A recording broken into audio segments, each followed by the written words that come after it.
جب کشمیری لڑکے اور لڑکیاں ایکسکرشن کے نام پر جا کر ڈانس کریں گے اور ڈانس کرنے کے بعد پھر اس کی ویڈیو ڈالیں گے اور اس کے بعد پھر ڈانس کر کے فخر کے ساتھ کہیں گے ہم ایسے ڈانس کر رہے ہیں، جب یہ حالت ہوگی تیار رہو تم کو فنا ہونے کے لیے۔ جب یہاں کے دفتروں میں یہاں کا مسلمان افسر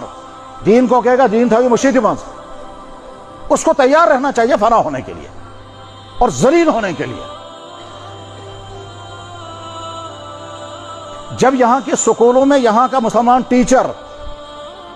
جان بوجھ کر لڑکیوں کو ڈانس کرائے گا اور فخر کرے گا، جب یہاں کے مسلمان والدین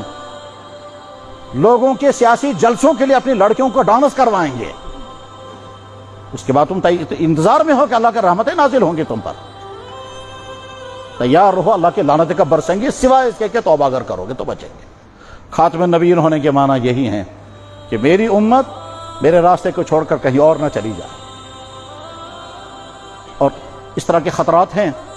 جب مسلمان گھر سے نکلنے والی بیٹی فخر کے ساتھ ان کے ساتھ چلی گئی اور فخر کے ساتھ وہ گائے وہ پی رہی ہے، ٹھیک، یہ تو علامت ہے نا، دکھا رہے ہیں ان تمام والدینوں کو جن والدینوں نے اپنی بیٹیاں جو ہیں وہ اپنے علاقوں سے باہر بھیجی ہیں،